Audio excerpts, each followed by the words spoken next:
చేసుకో.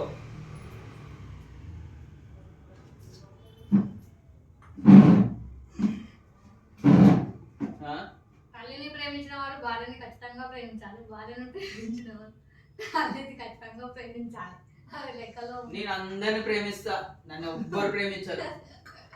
నన్ను ప్రేమించే నా ఒక్క బిడ్డనే. నేను బ్రతుకుతుందే నా బిడ్డ కోసం. నా బిడ్డనే నన్ను ప్రేమిస్తుందని తెలుసు. ఆమె ప్రేమించలేదు అని తెలిసి నాటికి ఈ జీవిగా ఉండదు. కాకపోతే ఆమె 100% నేను తినకపోతే తిన్నావా అంటది, అలుగుతే లేపుతుంది. అమ్మ, భార్య, తండ్రి, అన్న, తమ్ములు, శత్రువులు, ఫ్రెండ్స్ అందరూ నేను చెప్పుకోవడానికి అక్క చెల్లెలు కూడా లేరు. జస్ట్ యూట్యూబ్ ద్వారా మన మన ఛానల్ పేరు ఏంటమ్మి? డైలీషియస్ ఛానల్ ఒక సిస్టర్ కవిత కిచెన్, మంగళం నిత్య శుభ మంగళం అనేటామె, ఆమె పేరు గుర్తుకొస్తలేదు. వర్షిత నీళ్ళు వేడి నీళ్ళు తాగేటి నీళ్ళు. వర్షిత ఇంకోరు న్యాచురల్స్. నాకు ఛానల్ పేరు చెప్పనీకి రాదు, తొందరగా చదువుతా అంతే. మా అమ్మ ఏమంటారు, ఏలుముద్ర ఎంట్లనా, ఏలుముద్ర నాది. కానీ నా సొంత టాలెంట్ తోటి నేర్చుకున్న చదువులు. ఏమనుకోకండి, నా బాధ అర్థం చేసుకున్నది మీరు ఒక్కరికే కాబట్టి చెప్తున్నా.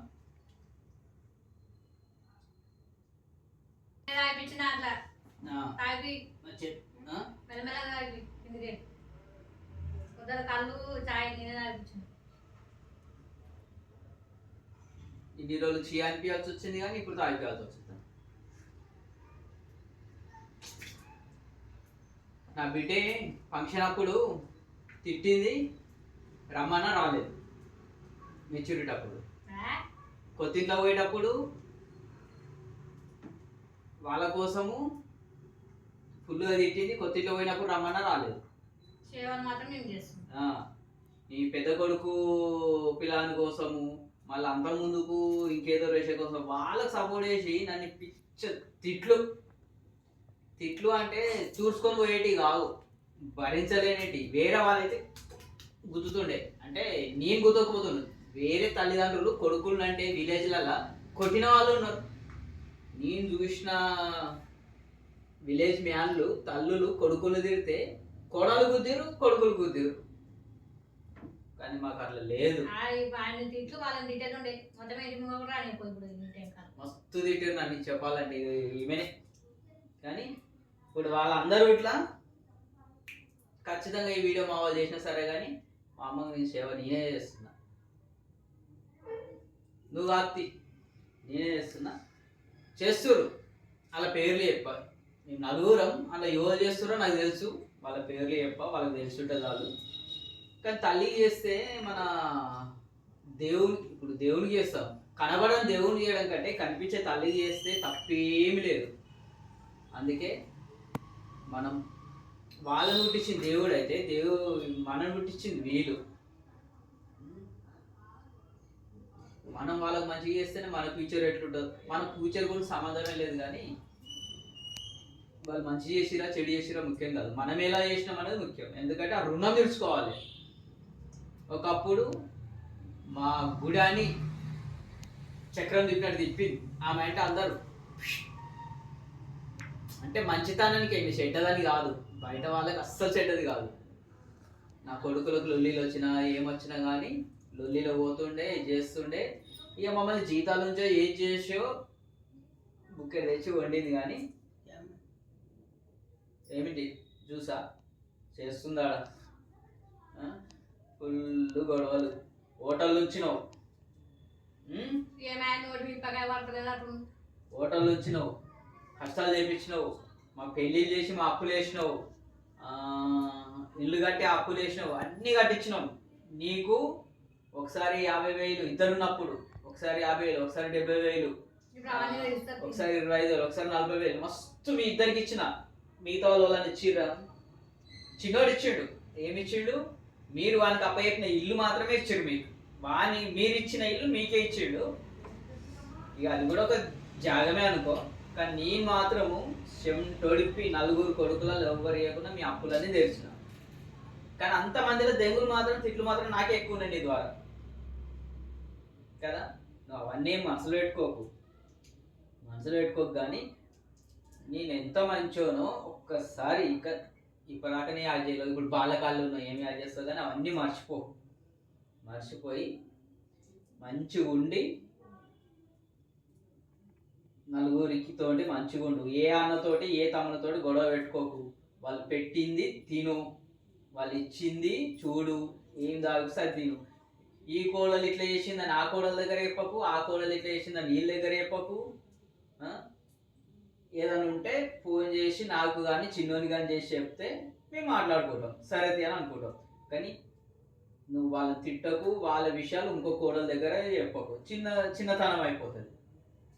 ఏడి పోయినా కానీ మంచిగా చూసుకుంటారు, మంచిగా ఉండు, టెన్షన్ పెట్టుకోకు, ఆరోగ్యంగా ఉండు. నువ్వు ఆ గోళీలు అవన్నీ వేసుకొని కొంచెం నీ కడుపులో ఆసర పడితే నువ్వు మంచిగా అవుతావు. ఇట్లుండేదానిగా వాళ్ళని చూస్తే పిచ్చోళ్ళు అనుకుంటున్నాను, నేను పిచ్చిదానికనే అయినా మొత్తం చెప్తున్నా. మా నాయనకు మా అమ్మకు ఫైట్ అయితే వీళ్ళ గురించి చెప్పాలంటే చరిత్ర ఉంది. మా నాయన మీదకి సైకిల్ పెట్టింది, నేను సైకిల్ ఎవరి ఇట్లా ఎత్తేస్తే ఆ సైకిల్ ఒక కంపలా ఉంటుంది, కంపౌండ్ వాళ్ళు ఆ కంపౌండ్ వాళ్ళ మీదకి వచ్చి పోయింది. కానీ మా నాయన సైడుకుంటాడు. అంత ఏమంటారు, బీపీయా శక్తి ఎనర్జీ కోపం అన్నట్టు ఆమెది. అలా అని మమ్మల్ని ఏమి ఇవ్వలే, అన్ని మాత్రం కొట్టలేదు.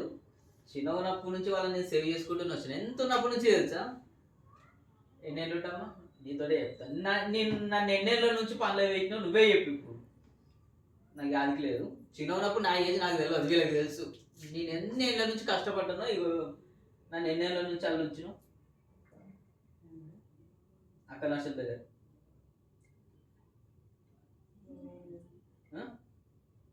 20 ఏళ్ళు ఉన్నా. కానీ నన్ను స్టార్టింగ్లో ఎన్ని సంవత్సరాలు పంపిను చింటంతుంటానా, ఇంకా మణిగాడు గాలిగాలి అంటుంటానా, 6 సంవత్సరాలు ఉంటుండొచ్చు, 6 సంవత్సరాలు. అదే అక్కల నర్సింహులు ఒక షాప్ ఉంటుండే, ఆ అక్కల నర్సింహులు షాప్లకు 6 సంవత్సరాలు పంపిరునని. అందులో 10 సంవత్సరాలు అలానే చేసిన. నాకు ఏడైనా ఒక్కెక్కున్నాయి 10 సంవత్సరాలు. ఎంత జీతం తెలుసా నాకు? అప్పుడు 70 రూపాయలు పంపిరు అన్ననా.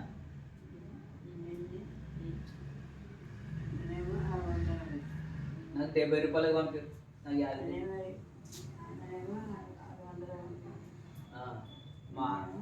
మా అన్నకు 600కు అది తర్వాత తెలియదు, కానీ నన్ను మాత్రం 70 రూపాయల జీతం పంపితే ఆ 70 రూపాయలు పోయి నెలకు 70. ఇప్పుడు రోజుకు 1000 రూపాయలు సంపాదించినా ఇదైతే లేదు, అప్పుడు నెలకు 70 రూపాయలు సంపాదిస్తుంటే తెచ్చి వీళ్ళకి ఇస్తే కోటర్లు కల్లులు అది మా చదువులు. అమ్మ నేను చదువుకుంటా, మేము ఎట్లా బతకాలి, వీళ్ళ ఆన్సర్.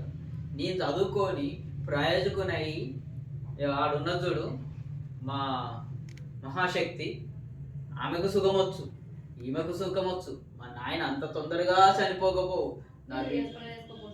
నా బిడ్డ ఢిల్లీ పబ్లిక్ స్కూల్లో చదువుకుంటుండే, నేను ఒక ప్రయోజకురాలను అవుతుండే, నా అన్నదమ్ముల్ని ప్రయోజకురాలను చేస్తుంటే, ఈ లోకం అంతా నా బిడ్డలా అనుకొని అందరు షేర్ తీస్తుండే.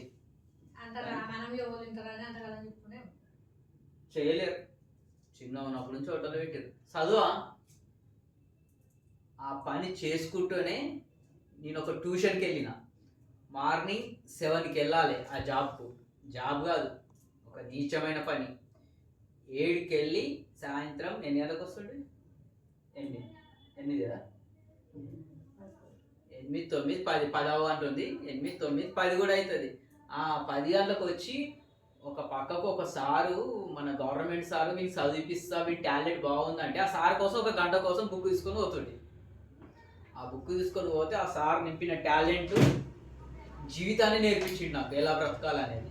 దాని ద్వారా మొత్తం ఇక ప్రైవేట్లోనే బయటనే ఫ్రెండ్స్ ద్వారా ట్యూషన్ ద్వారా వాళ్ళ ద్వారా ఈ నాలెడ్జ్ అనేది పెంచుకొని ఇంత పూర్తికి వచ్చిన వీళ్ళు ఈ పరిస్థితికి వచ్చారు. ఆ రోజు కొంచెం గవర్నమెంట్ చదివించిన మా నలుగురిని చదివించలేరు. చిన్నోడిని చదివించిన, చిన్నోడు మా తమ్ముడు వాడు కావద్దు అంటే వాడు చదివిస్తే వాడు చదువుకోలే, పొట్టు కొట్టిన కదా స్కూల్ బంద్ చేసిండు. ఎంత కొట్టినా అంటే కుక్కర్ బాగా ఈ వీడియో వాడు చూస్తుంటాడు, ఈ వీడియో మాత్రం వాడు చూస్తాడు.